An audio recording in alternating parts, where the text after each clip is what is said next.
Gender equality is not only a fundamental human right, but a necessary foundation for a peaceful, prosperous, and sustainable world.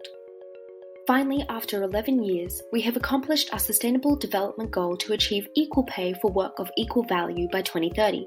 Let's take a look at where this process began. The gender pay gap is the difference between women's and men's average weekly full-time equivalent earnings. Historically, a range of factors contributed to this issue, yet not enough significant action was taken to amend these factors. To begin with, 3 dramatic policy changes in the 60s and 80s set into motion the first narrowing of the gender pay gap. However, these policies were stuck in a 19th century model and hence were not equipped with the ability to deal with the networked complexities of the 21st century. Thus, seeing as the gender pay gap in 2019 remained at 14.1% in Australia, new policies were needed to create a dynamic future system that eradicated the issue. Being a multifaceted problem, the gender pay gap required numerous policies targeted at different segments to achieve an aggregate and lasting change. The first policy implemented to solve the issue of participation by women in the workforce was to enforce equal paid parental leave. Women were generally entitled to 12 weeks of paid maternity leave, whereas fathers and partners' pay only allowed for men to have 2 weeks paid parental leave. This disparity meant that women were more prone to taking considerable time off to care for their children since they possessed better benefits than men.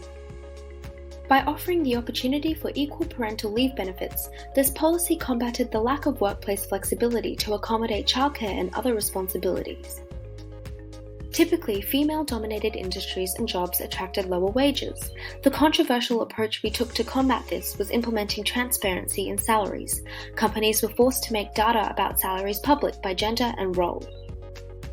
Since women were able to see if they were making less than their male counterparts, organizations were forced to establish a meritocracy, ultimately enabling the pay gap problem to become self-correcting.